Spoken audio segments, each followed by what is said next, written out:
We're ready to begin. All right, gang, this webinar tonight, we're meeting with Lisa Austin, who is one of the most acknowledged and accomplished art consultants in the world. And I really I had to find the right adjective when I was, giving her credit in the instructions for the webinar, and it said global, and I thought that was really nice. Global. Absolutely. Now, Lisa, one of the ways that I like to begin the webinars, because I find it particularly humanizing, is to ask people where they went to high school, and then how you got, I'm serious, and then how you got from high school to where you are today in a 2-minute summary. So let's begin there, if you would, okay? Okay, high school. I was in New York. I moved to Florida when I was 16 years old in my last year of high school, kicking and screaming, because my father was a federal prosecutor and they moved him to Miami. And I thought Miami was the end of the earth, and at that point it actually was. But there were 5 of us, and we all went to college at the same time. So we chose a state school, and I went to the University of Florida, which I never regret. It was a wonderful experience. And I got my degree in journalism and was planning full out to be a journalist, and got my first job as a journalist and decided that looked really boring.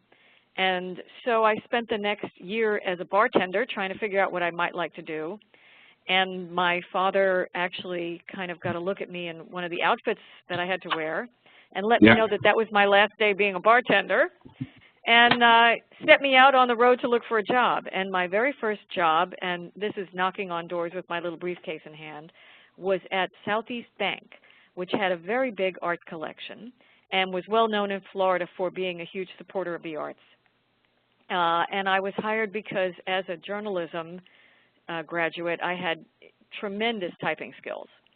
So I was hired in the fine arts department at Southeast Bank and woke up at that moment to art.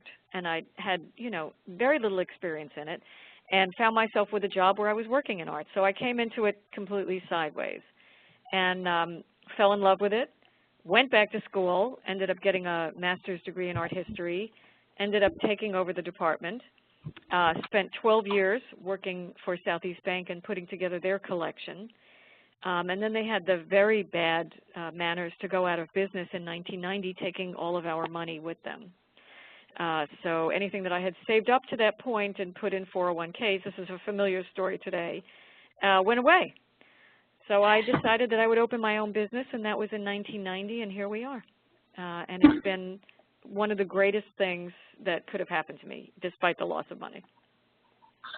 That's really exciting. I think it's often in the art world that people get into it sort of tangentially, and or success is determined by, a mixture of preparation and luck. Yeah, and I think that's what it is. Yeah, that's really cool. All right. Now, you want to do a presentation? You take over and you give me direction. I would like to talk a little bit about what I do, and then I know that we can talk about, and people can interrupt me at any time, by the way, if they want to.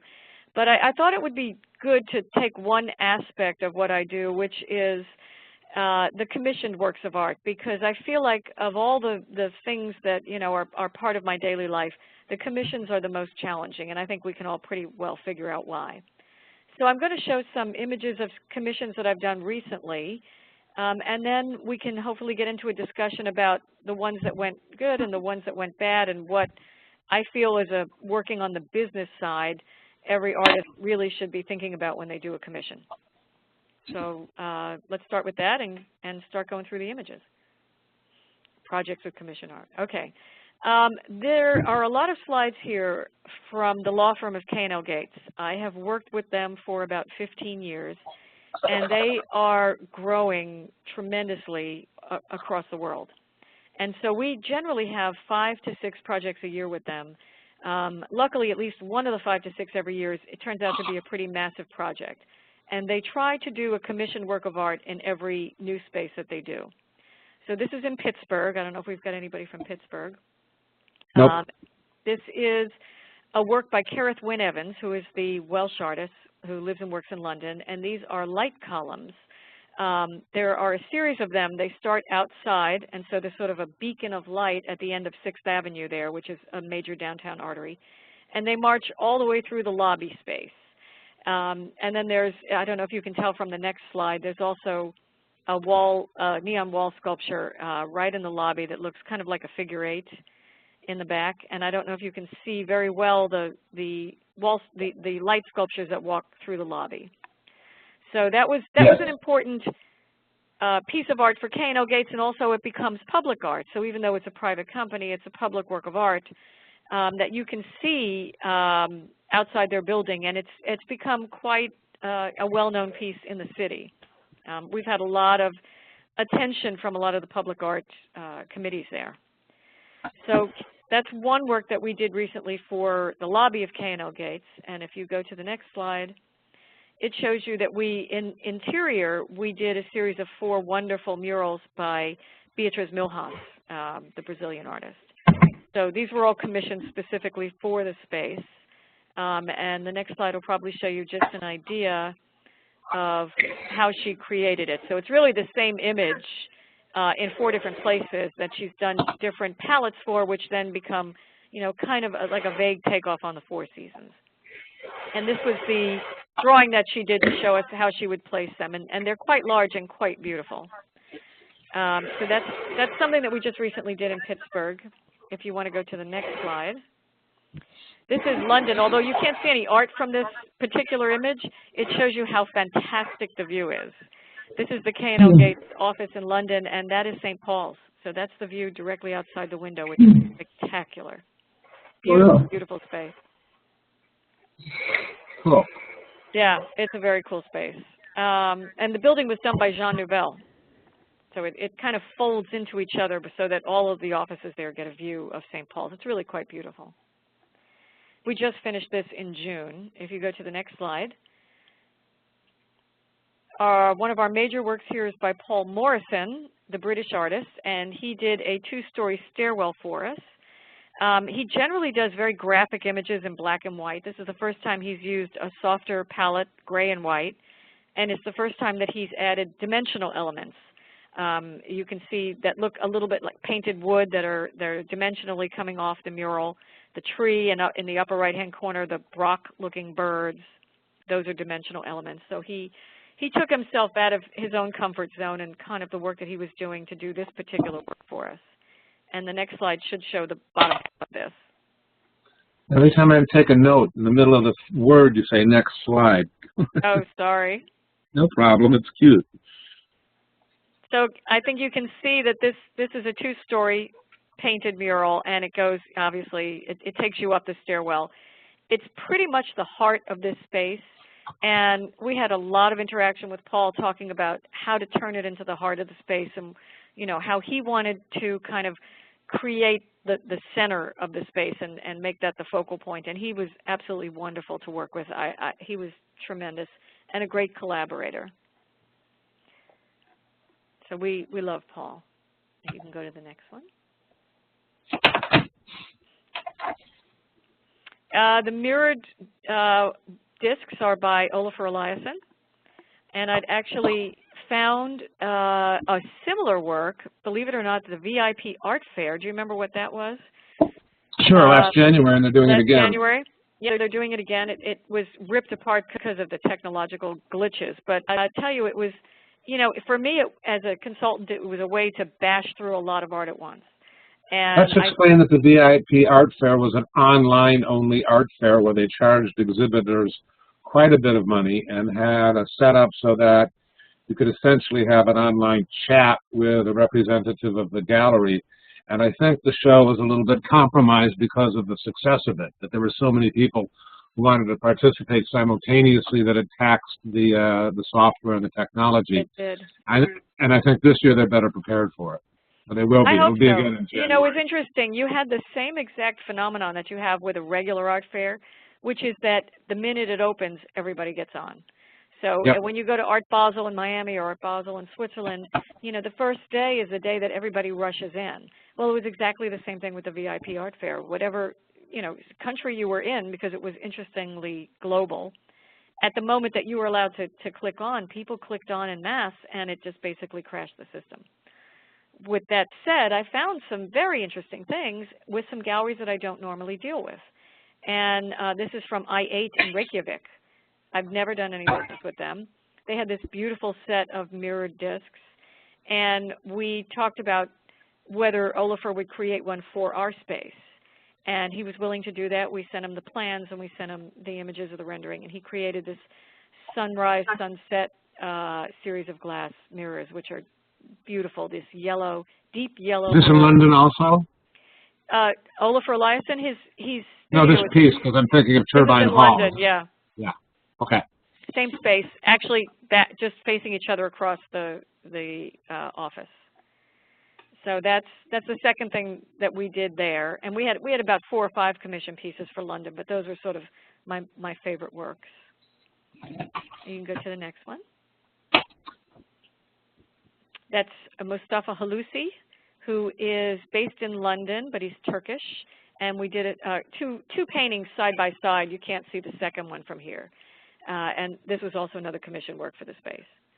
So lovely, beautiful, extremely contemporary space done by a wonderful architect out of Washington, D.C. And I think, one of our most successful projects. Very simple, very spare design, and the art gets to be the star, which is nice. And next. This is in a law firm in Washington, D.C. The artist is Regina Silveira. And it's a wonderful trompe-l'oeil piece, which is actually a silkscreen on aluminum with some painted elements. And it's obviously a needle with a shadow creating this great graphic element across the stairwell. And that's all it's meant to be, is a needle with a shadow. And then it looks like it's piercing the wall, which is the painted element. So it's silkscreen on aluminum. It's just adhered directly to the wall. And is the black a shadow, or is the black a shadow painted black? It's meant to be a shadow, but it's silkscreen on aluminum, okay, directly attached to the wall. Okay. So the idea is that you're looking at a needle, and then you're looking at this great deep shadow, right? Which is very fun, very dynamic piece. She's probably in her 60s. I don't know if you know her work. Shows at a lot of galleries in Brazil, and she came to do the installation with her assistants. None of who spoke English, which was very fun. So next slide. And not too many of us speak Portuguese. No. This is probably one of the better projects that I've ever worked on. It's 10 years old at this point. This is the Gannett headquarters in Washington, D.C. And we did a series of very large commissions for this building. And all of it was sort of a riff or a takeoff on media and society, which fits perfectly well with a lot of artwork.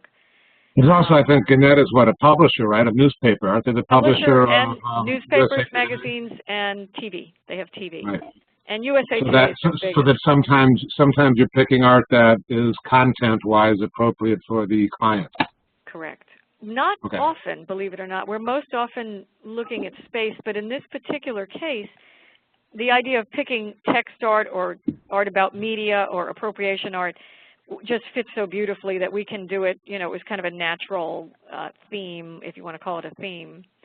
And because it was 10 years ago, I don't even know that we can remember based on the art market the way it is today. But 10 years ago or more, the art world was in another little recession. So we were able to get amazing artists for not that much money way back then. Who's this? This is Ed Boucher. That's a lot of Boucher. I was thinking it looked like Boucher. If you can do the next slide, you'll see there. I recall. I went through these earlier, right. The giant billboards. These are 23 feet by 13 feet high. And Ed did this specifically for this space and for this client. It reads words in their best order, and of course his very classic text type style that he uses. And he was easy as could be, a dream to work with. And these are actually backlit billboards. Gannett at the time owned a billboard company, so it was kind of this wonderful play on Ed's work and his influence with billboards early on in his career, and the fact that Gannett owned a billboard company and that we were using text, which is so important to a newspaper company. So it hit all the bases for us, and it was really wonderful. So Ed is probably the star of that particular show, although we have some wonderful artists. If you go to the next one, this is Joseph Kazuth, and he did 240 feet of neon, a long quote about the role of newspapers in society. And it's on the right-hand side of the screen, and what you have on the left is its reflection in this beautiful black granite. So did you anticipate that? I don't think we anticipated that it would almost be like a second work of art. We knew there would be some reflection, but it's just like having mirror images down the hallway. Yeah, it's so really nice. Oh, it's beautiful. It's beautiful. It's quite a wonderful piece. So that's Mr. Kozuth. This is Lita Albuquerque, who did a 3-part piece. You can only see 2 of them here.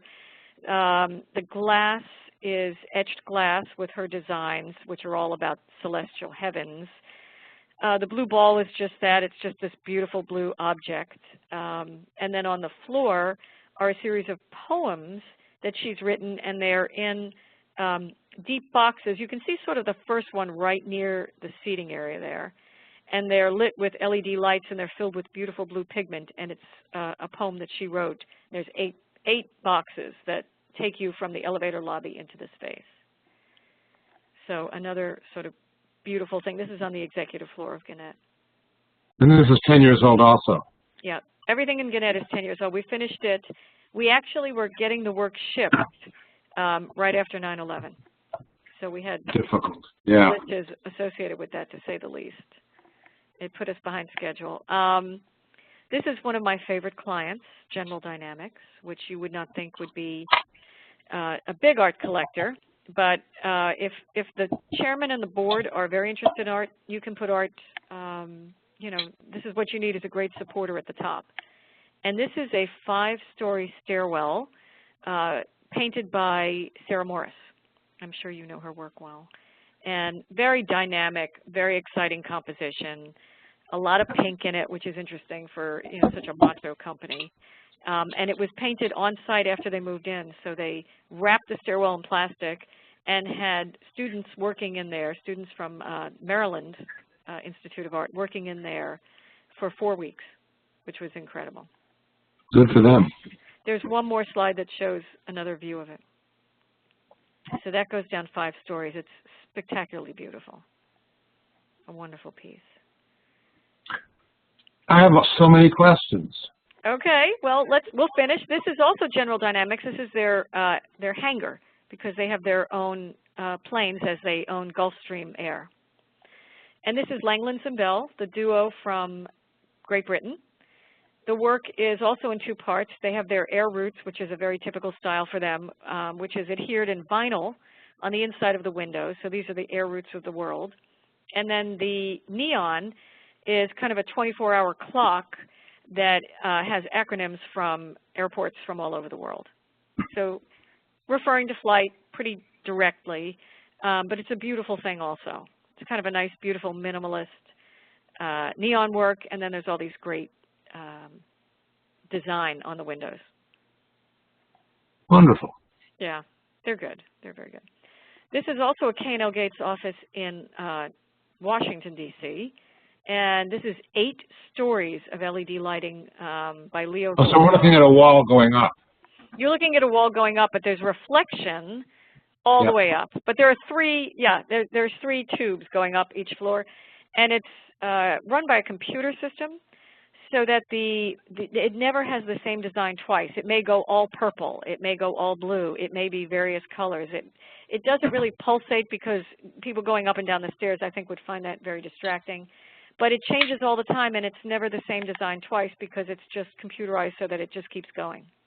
So this is LED? LED. And who's the artist? Tubes. Leo Villarreal. Oh, it looked like him. I was wondering if Yeah. somebody was ripping him off. No, it's him. He's a great artist. Yeah, and his work is so appealing. Truly. He's wonderful. Yeah, he's very appealing. Okay. This is an interesting artist, probably not as well known, Alex Hartley. He's based in London, and this is a company in Washington. And it's another trompe-l'oeil effect. It's actually a photograph put between plexi that's got a lens on it, so that it makes it look very blurry. So when you're far away, it actually looks quite like an open door. But when you're close up, it's very abstract, and you don't really know what it is. And we've extended that into an area right by the stair, so you get a view of looking down a stair which of course is not true because here you're at the bottom.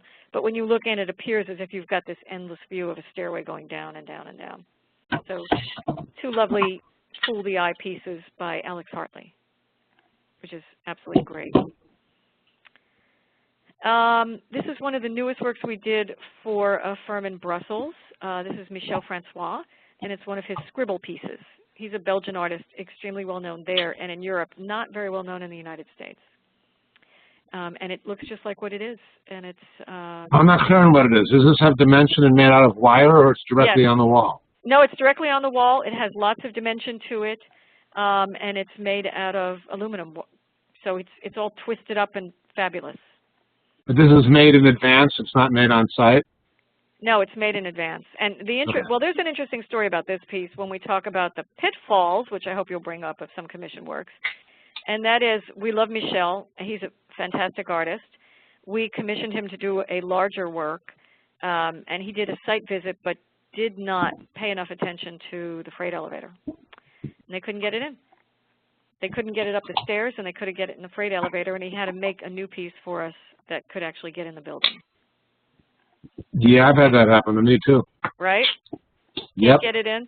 And, you know, they don't have the same kind of OSHA laws, or, you know, in some cases it's worse in Europe, but these stairways were so narrow they couldn't even get the larger piece like up and over. Sometimes when you know you have to carry it all the way up the stairs, they couldn't get it in the building at all. I mean, it was an incredible thing. Yeah, it can happen. Sort of an all's well that ends well. It's a beautiful piece. That's the last slide? That's it. It may be the last slide because that's one of the things that we just did in June. Okay. Ask away. I have a zillion questions. You guys, why don't you raise your hands and we can try and, you know, alternate between my 300 questions and yours. I don't know where to start. Let's talk with some generalities. How do you charge? I am a project fee, like an architect. So I'll look at the project, I'll look at the budget, I'll look at the scope of work being particularly important. I'll look at the time frame, how much manpower I have to put into it, how much travel there is, and I come up with a fee. So I do not take a commission.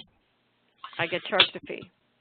And how often are you working with commissioned art versus what I call plop art? I would say it's the majority of the time. There's, which is you know, if I'm majority commissions? Yeah, well, it just happens to be a lot of the projects that I'm working on now are large, require large site-specific work.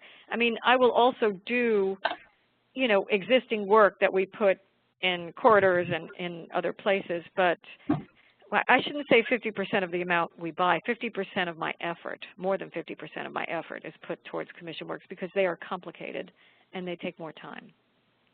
When you are getting art that is existing pop art from a gallery, they're giving you a discount, aren't they? They are. And you're passing that on to the client? I do. Okay. Absolutely. Do you find it unscrupulous? Yeah, that's what I want. For the art consultants who charge a fee and get a commission or a discount from the gallery that they get consume? Well, there's a set of ethics that exists for consultants. Not everybody adheres to them, but I belong to a group called Association of Professional Art Advisors, and we have a very specific set of ethics, and you can't take it both ways. You have to charge a fee, and everything has to be completely transparent. So you're not going to take a hidden commission from a client, from a gallery, and not pass it along to the client. If that's found out, you won't be a member of APA anymore. So. Yeah, and you've been on the board for a while, right? Yes. Yeah, we're very. No, that's part of why I bring it up. Excuse me? We're very hard on transparency. We really. I think it should be, but you know, as a former art dealer, I noticed that there were quite a number of art consultants who double dipped, and I found it frustrating and sort of annoying, and lacking ethics. Do you work directly with artists, or do you always work through a gallery? We do both. We do both. I mean, I tend to find my artists through dealers more than not. I find a lot of works through the fairs. I go to a lot of fairs, and I tend to find a lot of the works there in the fairs, and I deal with dealers, and I have been for so many years, 30 years, that, you know, I tend to look in my box of tricks with dealers first. But if I'm introduced to an artist that is not represented, then I'm happy to deal with that artist as well.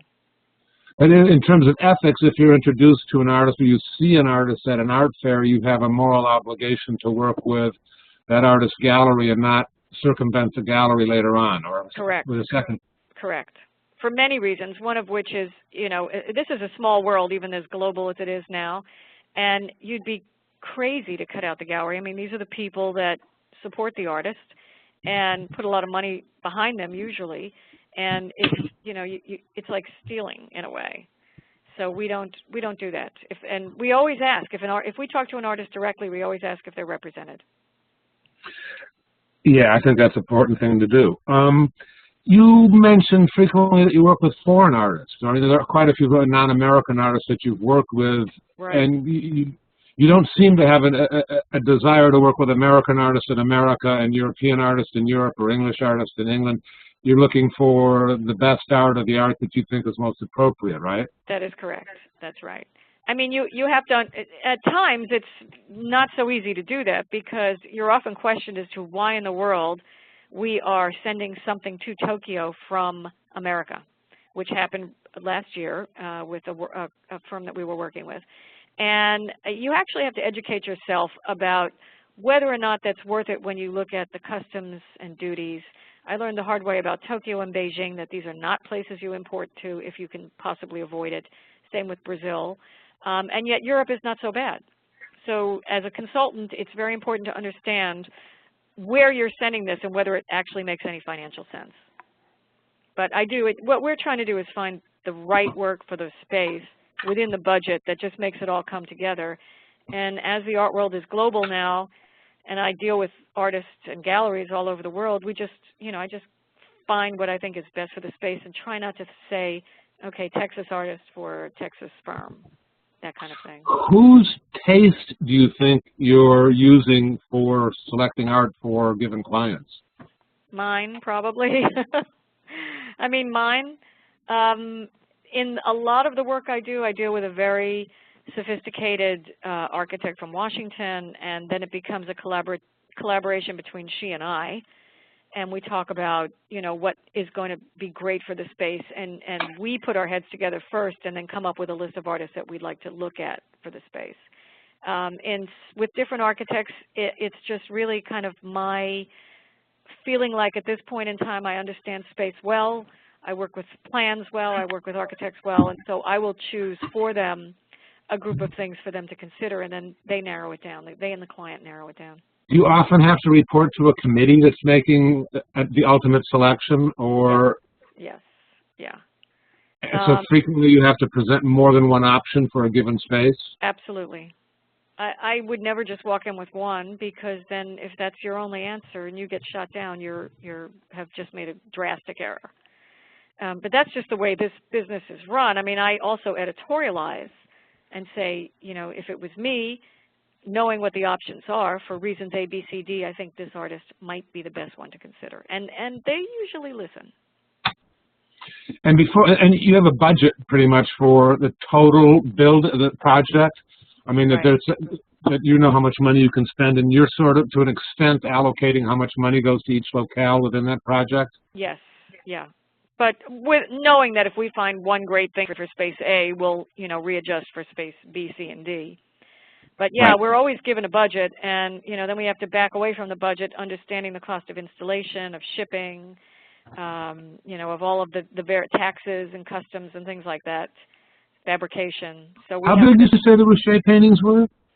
Oh, they're billboards. They're not paintings. Those big. Okay, so they're.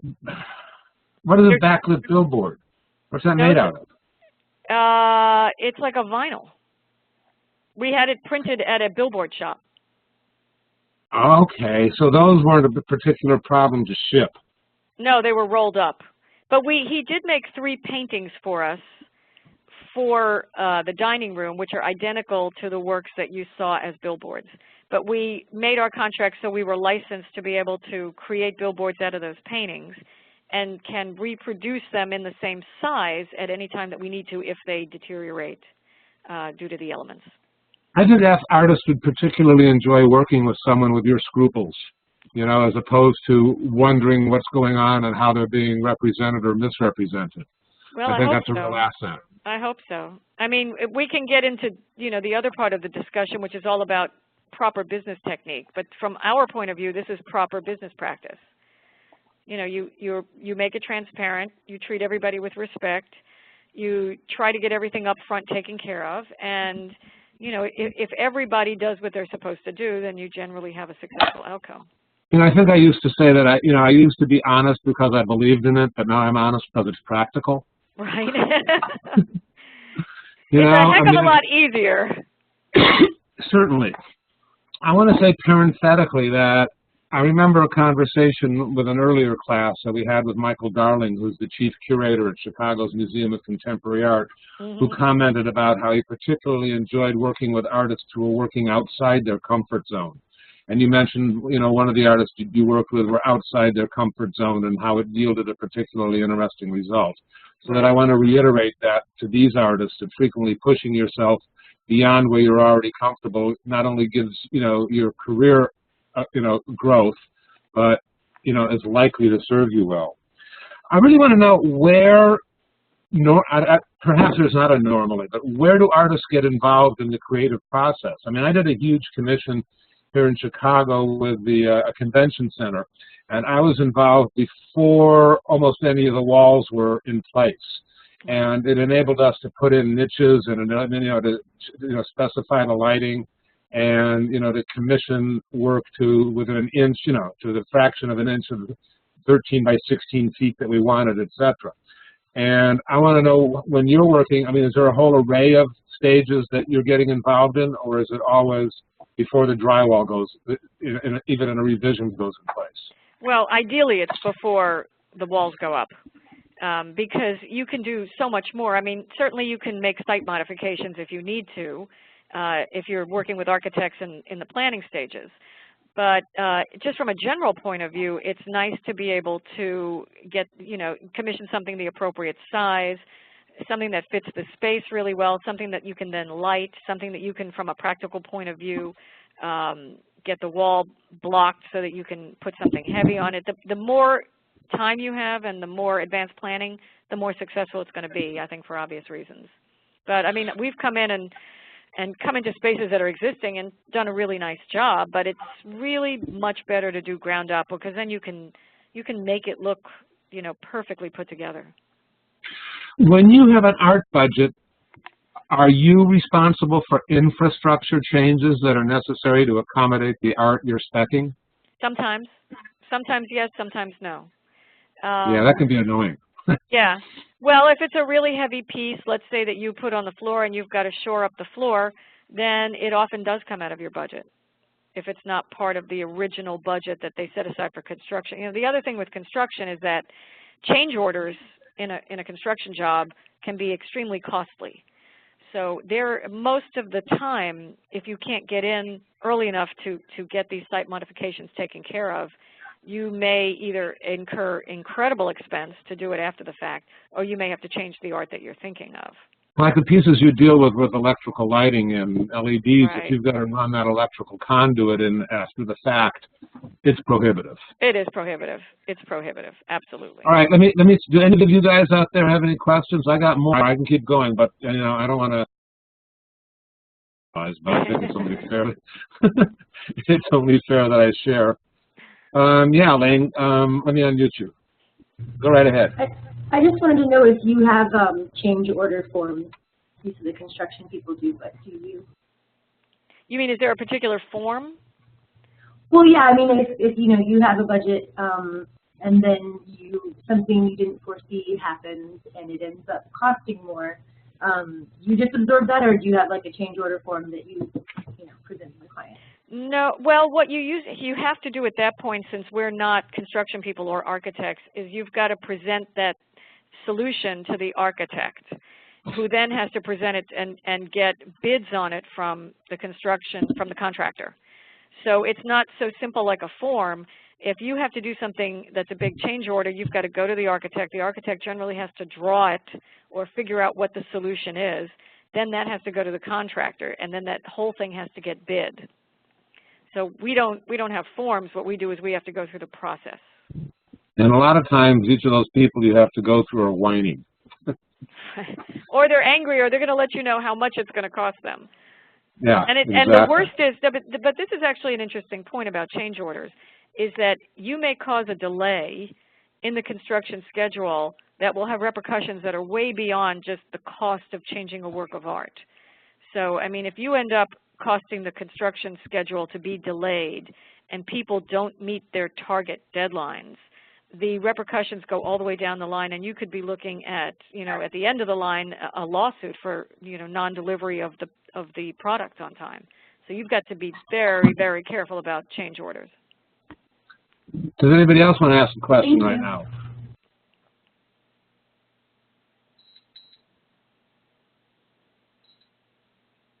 Chris, I've unmuted you. Go ahead.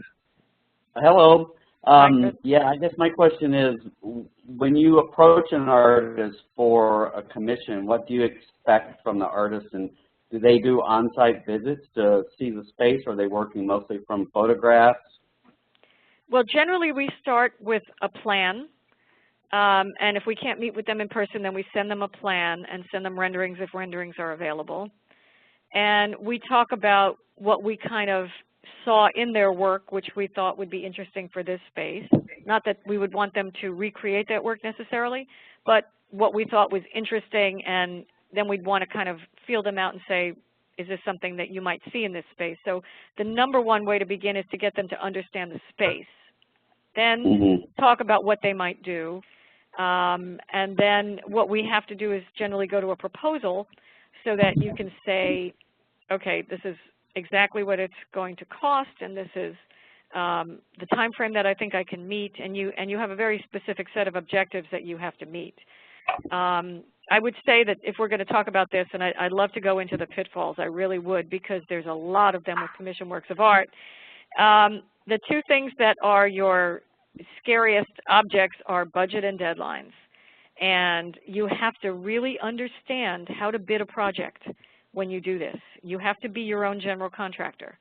And that means you've got to get accurate bids from your subcontractors. And you've got to understand that you are responsible for the quality of the work of your subcontractors. And I know that seems obvious, but I deal with artists many times who feel like, well, I'm the artist. This is the fabricator. I have no control over the fabricator. I have no control over the shipper. I have no control over, the installer.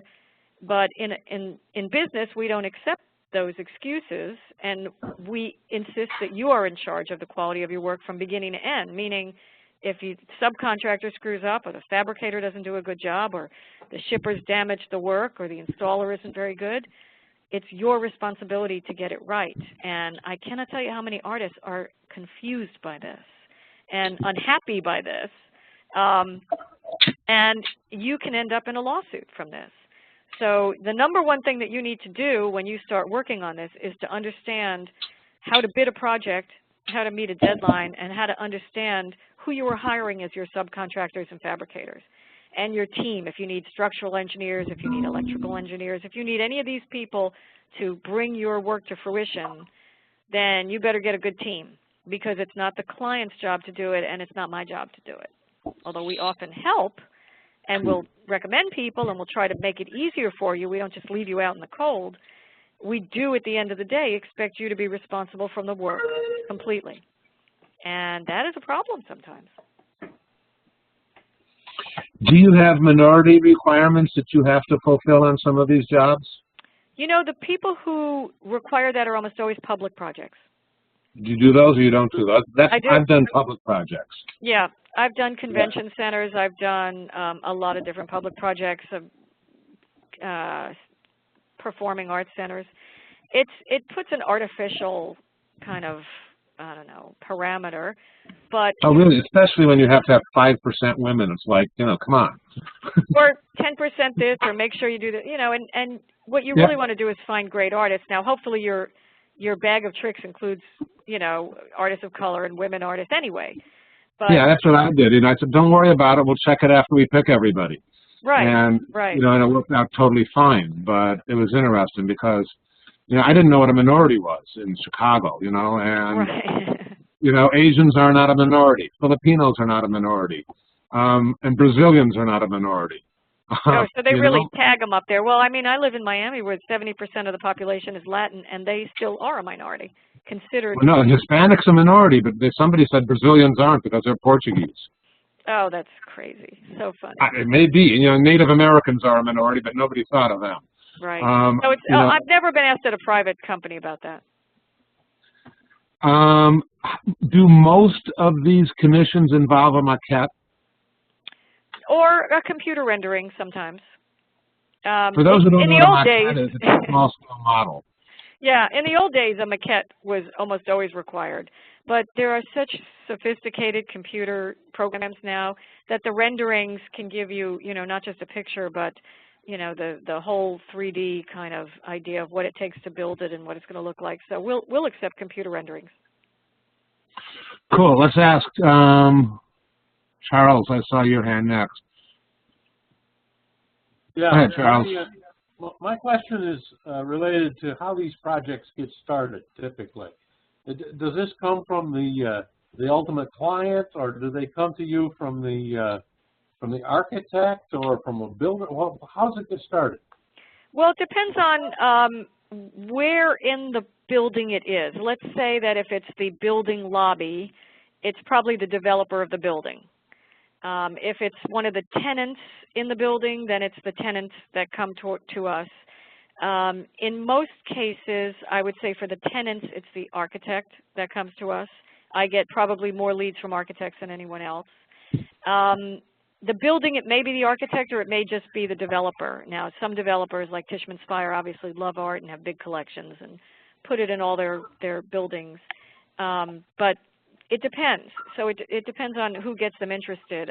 The architect is a great key for us because they want to see art in their spaces. Do you market to them specifically and send them information on an annual basis, or is it? Oh yeah, not just annual. I fly to different cities and meet with architects, show them what I've done. So you're asking for an appointment? Yeah, yeah. You know, after 30 years, we do get a lot of repeat business from architects, which tends to keep us going.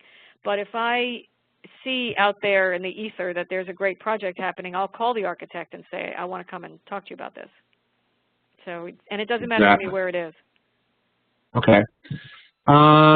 Gina, your turn. You are muted. Yeah, I'm not sure about when you ask an artist to develop an idea for a space, is it the artist's responsibility beyond making sure the structure of their piece is okay? I mean, is it your responsibility to figure out how that's going to hang and if the wall is going to support it or whatever, or is it the artist?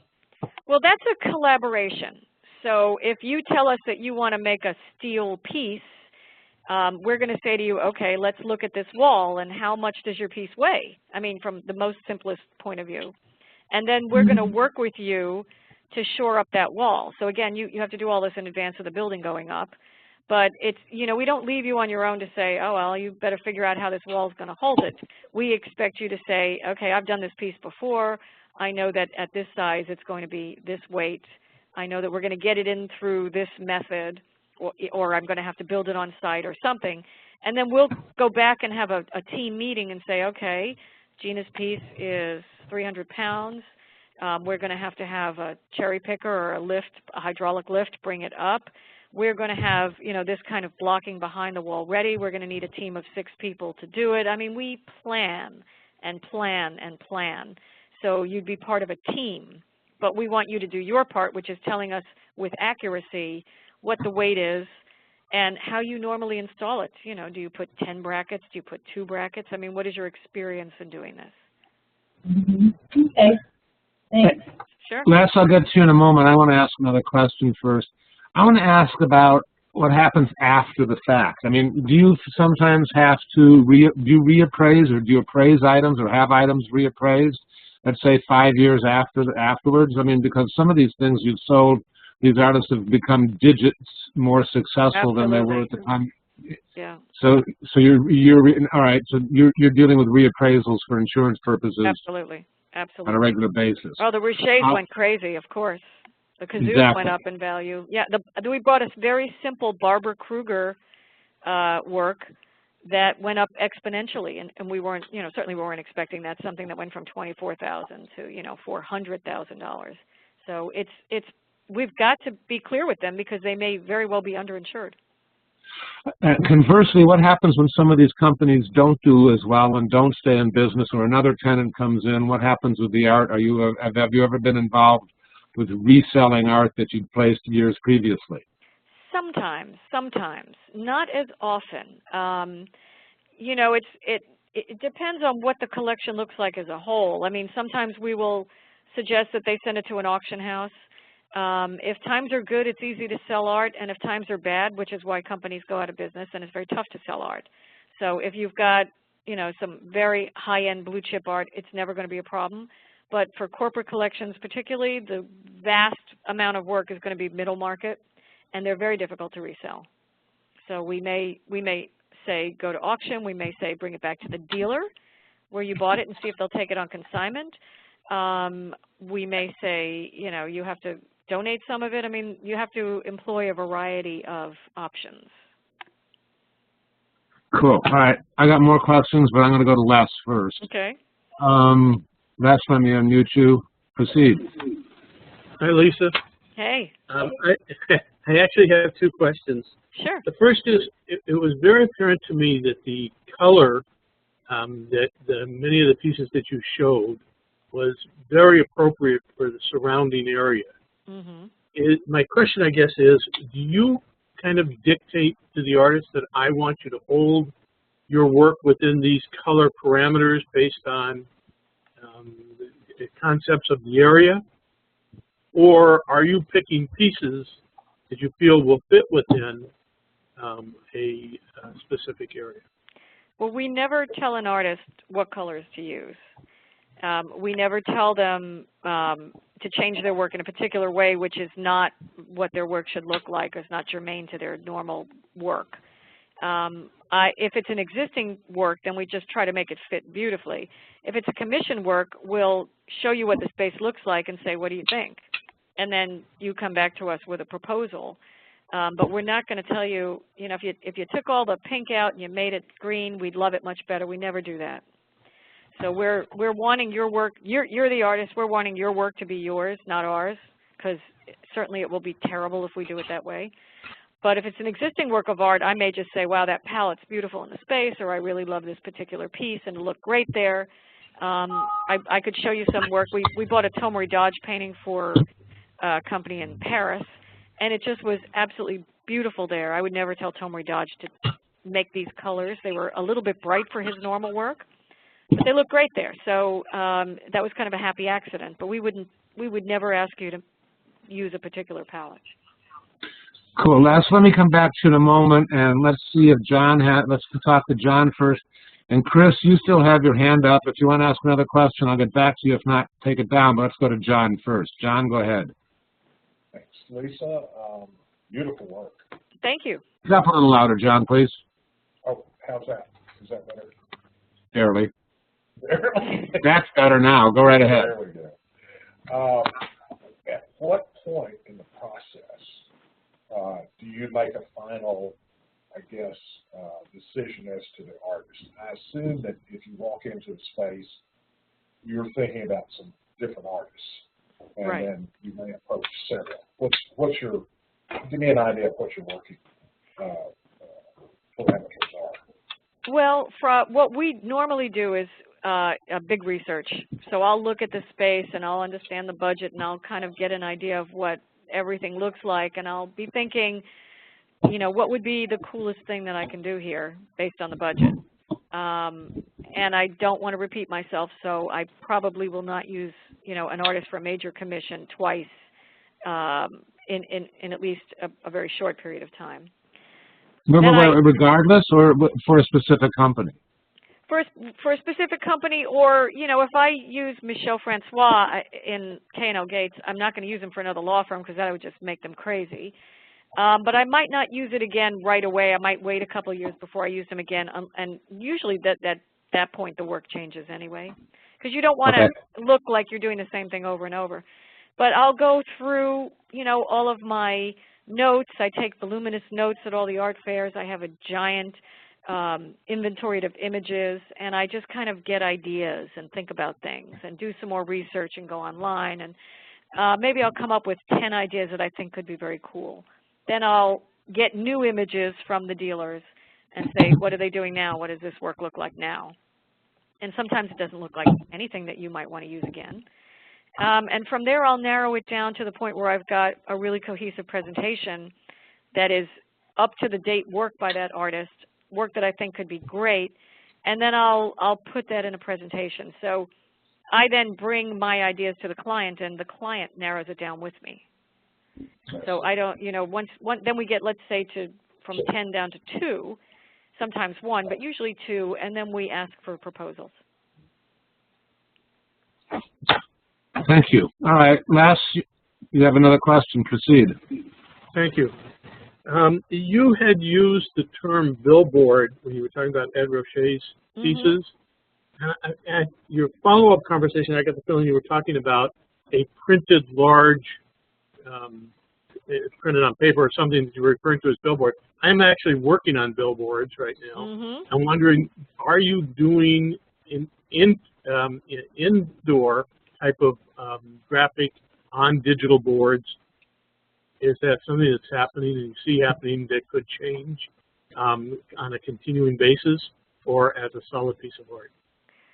I think that, you know, it's at this point in time with all of the digital media that's out there and the way that art intersects with fashion and with advertising and with media in general, I think we're open to anything. We used the billboard with Ed Roche because Gannett was a billboard company, and we got to make these immense works of art by Ed Roche and sort of refer to the billboard history of Gannett. So that was the only time I did an official backlit billboard. But if you had a work of art for a great big space and it was a work that was a billboard and it was, you know, not a reproduction of things that we would see everywhere, you know, like outdoors, I would say, why not? I mean, I look at everything. There's nothing that doesn't fit from a media point of view anymore. It's all available.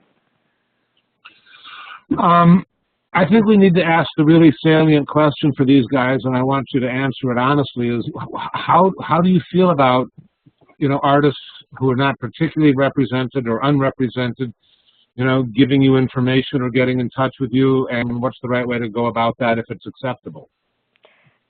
For most of us, I think we're all happy to get an email with a couple of JPEGs, not 20 JPEGs, because it's just too much work, and then a link to a website. And I get cold calls from artists every single day, and I look at all that work. You know, it may take me a week to get to it, but I look at it, and if it's not something I'm interested in, I'd respond right away. But if it's something I think I may like for the future, I tell them I've just put it in my electronic files, and if something comes up, I'll be in touch. So. And when you say cold calls, you mean an email, as opposed you don't want people phoning you going. Right, right. Although I get tons of that too. But an email is best, you know, edited down, and then a link to a website, I think is fine. And I think it's absolutely fine. I think consultants expect that. Are you comfortable giving out your email address? Sure. You have it. You can post it if you like. Do you have it? It's the Landa, L-A-A-N-D-A, stands for Lisa Austin and Associates, A-N-D Associates, so that's an easy way to remember it. It's just lisa@landa.net. I'm posting it right now in the chat box, and you can see that it just popped up. Right, that's it. Okay, cool. Suzanne, you have a question, and we're getting towards the end of this. Suzanne, you're unmuted. Go right ahead. Oh, we did it simultaneously. I'm unmuting you. Don't touch yourself. Okay, Suzanne, okay. Go ahead. All right. Lisa, thank you so much for the presentation. Sure. It's very eye-opening to see this yet another avenue for artists to think about when they're looking to expand their professional avenues. This is sort of just a practical question. I've done a couple of public art competition kinds of things where you submit something at first that's quite brief, and then they kind of make a short list. And then once they've made the short list, they will, sometimes it's a little bit of money, sometimes it's a fair bit of money.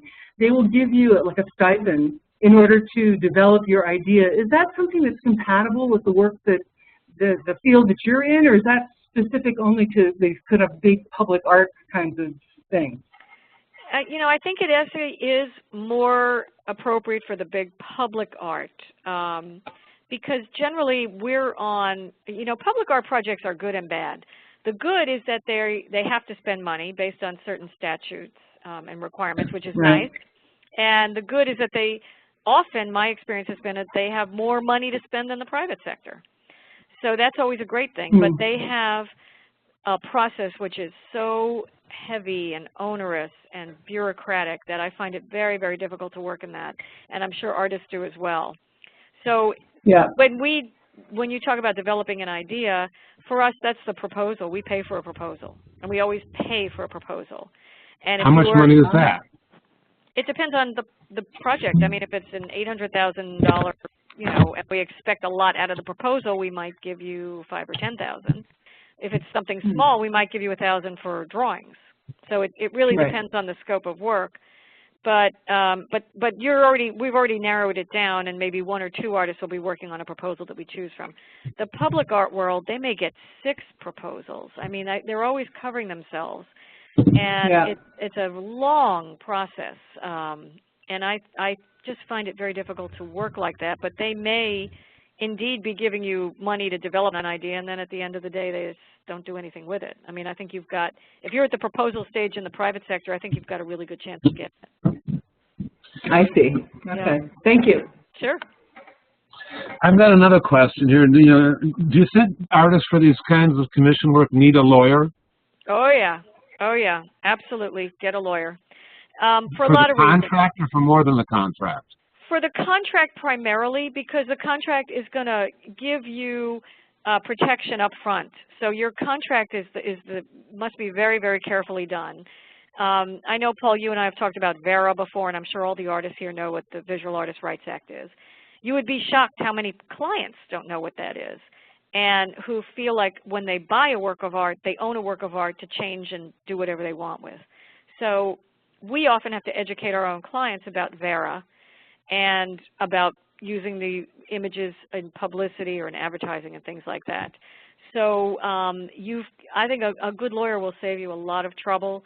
They will put a barrier between very, very unreasonable demands that a client may have. I mean, I had one client in Knoxville, Tennessee that basically said, we want to use this as a logo and on all our advertising, and and no one can stop us. And I just said, you can't do it. And if you want to waive that from artists, because artists can waive their rights, we all want to work with you because it's just such a terrible thing to do, and you ought not be doing it. As artists, you need to know that if you sell a work of art, the copyright doesn't go with it. You keep the copyright, and a contract with a public agency frequently says they have the copyright. Another thing you might want to pay attention to is that if your artwork constitutes more than a certain percentage of the image that they're using for promotion, they need to get your permission. And that might be more than 25 or 50% of the image. If that's your artwork and they're using that to promote themselves, they need your approval to do that. You need to reach out to protect yourselves. I think that Lisa would be comfortable encouraging you to do that, but that doesn't mean she's always going to mention it because it might not, she might not know, or she might not think of it at that. Well, and for artists who don't have tons of money, volunteer lawyers for the arts, they're all over the place, and they're the right people to call. They're very experienced, and they're everywhere. They're in every city. They may not have the same name, but here in Miami, they're called volunteer lawyers for the arts. And in Chicago, it's lawyers for the creative arts, and in LA, it's lawyers for the visual arts. Right, they're everywhere, and you need to call them if you don't have enough money. If you don't have your own lawyer on retainer, or you feel like your own lawyer is not comfortable enough, because this is really specific stuff, then you should definitely contact them, and they will walk you through the process of a contract. And if that doesn't work, I can give you names of lawyers who you could use. I mean, they don't all have to be local. You need a lawyer who knows the information. Have you seen artists incorporate, Lisa, to protect themselves in case, for large-scale commissions? Not really. Not really. I have seen them. Yeah. Yeah, well, when we're the big gallery, they're protecting you with their legal team for the most part. But individual artists incorporating, I mean, I don't see why not. But hopefully you're not thinking in terms of, I'm going to shield myself from liability as much as if you think like a lawyer, then you kind of think your process all the way through, how can I avoid liability? And part of that is understanding what is your role in the process of commissioning so that you understand if you are your own general contractor, if you are going to be responsible for all these subs, then you begin to think like a lawyer, okay, what could go wrong here? What could go wrong here? What might be my liability here? And you will be surprised what an efficient process that is and how much better it makes you. Because, you know, we all wish and hope and dream, but you got to plan. And you got to plan that bad stuff could happen. And so, you know, what kind of insurance do I have? We can go for an hour into insurance. You have to have insurance, whether it's workers' comp, liability, general liability. If your workers come in to hang up your piece and they bash up the marble on the floor, well, guess what? You're going to be expected to replace it. So there's a whole lot that goes into this. And if you think like a lawyer, like, wow, my liability on step A, B, C, D, E, F is going to be this each step of the way, and you take pains to address that while you're working, you'll be much better off. I have one last question, Lisa, but before I do that, I want to ask you if there's, I mean, you've delivered a wealth of information in a short period of time. There's so much more. You haven't gotten out of breath.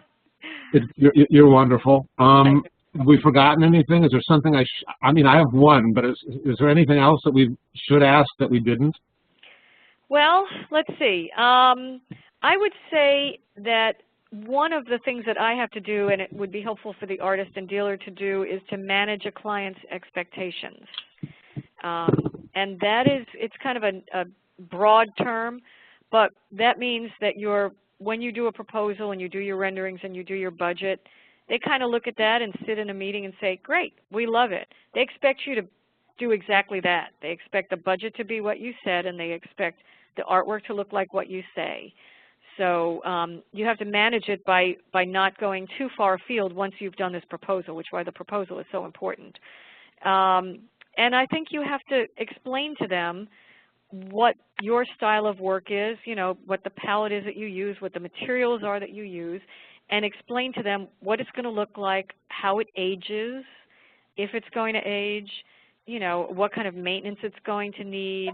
There's a lot that you have to educate your client, your ultimate client about, because you have to understand that the people who are buying artwork don't know a lot about it often. And so things that you and I take for granted about the fact that maybe work will age, you know, maybe work will need a certain amount of maintenance, they don't think about that. And so you really have to explain to them about what the work will be, what it will require to keep it up, you know, how you can or can't make a particular deadline. If they're pushing you to make a deadline that you can't make, how it will compromise that work. Again, I mean, if you think like a lawyer and all the problems that may happen and protect yourself all the way through, at the same time you're letting them know what to expect and what you can and can't actually do. So I think you also need to be able to ascertain how much latitude you have to make changes from the vision once the proposal's been accepted. Exactly. I mean, there's almost always the same clause in the contracts I see, which are minor changes in design, palette, whatever, are part of the artist's license. Major changes need to be brought to their attention and signed off on, basically. So that's pretty true. All right. Contract. Does anybody? I have one question left, but does anybody else want to chirp in? Does anybody else want to ask a question of Lisa before I come up with the last one? Okay, cool. Now, I'm not even certain. I mean, I think it's important for these guys to consider this, but I'm not certain you're the right person to answer it. And I think there's a fair amount of difference between making art in your studio for your next art exhibit and making art for commission purposes. And that it's an entirely different kind of mindset when you're making art for somebody else. And I can go on, but do you want to address the differences, Lisa, and why somebody might want to do one or the other? Well, I think that's an excellent point. That's an excellent point. I think the number one thing that I see is that there's a difference in the longevity of the work for an exhibition, which is short-term, and something long-term. So, you know, I often see work, let's say it's made out of plastic lenses or something that will degrade over time. You see it in a a museum exhibition and you say, wow, that is fantastic. Well, you put it in a permanent place, and a year later it may deteriorate and look like hell and change color, and it just is not what everybody was hoping and thinking. So when you do something permanent, you need to be thinking about your materials and the longevity of your materials and the stability of your materials and how that will be long term. Why would you want to? Of course, I mean, to have your work in a public place permanently is a wonderful thing, and exhibitions are fleeting. But and there's also the issue of making art where your intent determines what the object looks like, and where in the commission situation where the client's intent has a huge influence on what the object or what you're making is. Right. And that frequently, you know, a commission is great because it's pushing your boundaries and you're doing something new and getting outside of your comfort zone or working with a scale that you never conceived of working. And, you know, that can be really wonderful. But conversely, you feel like, I'm not doing my own art. Right. And, you know, and I think frequently you need to find the balance that works for you. I know some artists who only do commissions, and I know other artists who won't do any commissions. Correct, correct. And that's knowing yourself. That's knowing yourself, what you're good at and what you're most comfortable doing. I'm sorry, go ahead. I'm sorry. It's great to go out of your comfort zone, but don't go out of your area of expertise. Don't take on something that you have never made before. You don't know how it's going to come out, and you don't know how it's going to age, and you don't know how it's going to be fabricated. That's too far out of the comfort zone.